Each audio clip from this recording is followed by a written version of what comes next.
Bonjour, Isabelle Tissier, principale du collège Jules Ferry de Beaubriac depuis 2 ans. Le collège, situé en zone rurale, accueille 145 élèves cette année, répartis en 7 classes. La population scolaire est issue de milieux sociaux plutôt défavorisés. Les enseignants sont investis auprès d'élèves qui se montrent toujours volontaires et actifs pour participer aux actions pédagogiques innovantes. Le projet EducFi m'a été proposé par l'inspecteur IENIO du département des Côtes-d'Armor à la recherche de collèges pouvant participer à l'expérimentation.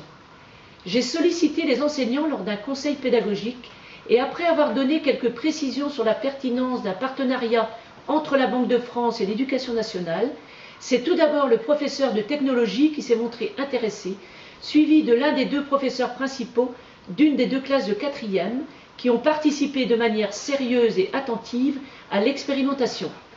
Bonjour, je suis professeur de technologie au collège de Beaubriac depuis de nombreuses années. Le projet EducFi nous a été présenté en conseil d'enseignement au mois de novembre 2020. Les anciens programmes de technologie portaient sur ce domaine, j'ai donc adhéré à cette action avec la collaboration de Vincent Drapeau, professeur principal de 4e. Nous avons travaillé avec M. Cadet, IPR, et M. Richard, représentant la Banque de France, lors d'une réunion à distance compte tenu du contexte sanitaire. Je me suis approprié le sujet par des documents mis à notre disposition et notamment un guide pédagogique sous forme d'une vidéo nous indiquant clairement la démarche.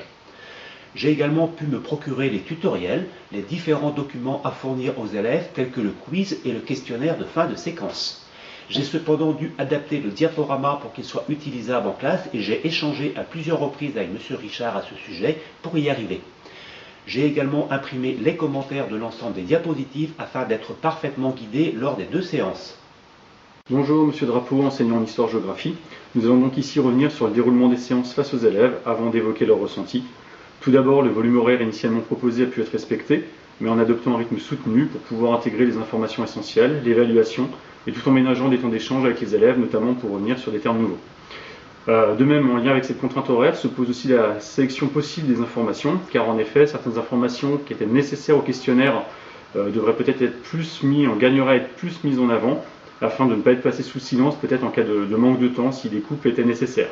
Je pense notamment à l'exemple de la température idéale d'une pièce.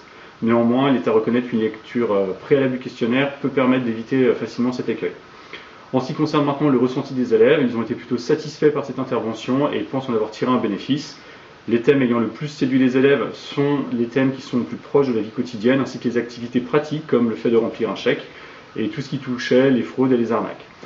Enfin, pour ce qui concerne la durée d'intervention et le fait de vouloir en parler de cette dernière avec leurs proches, les élèves sont partagés à peu près à part égale.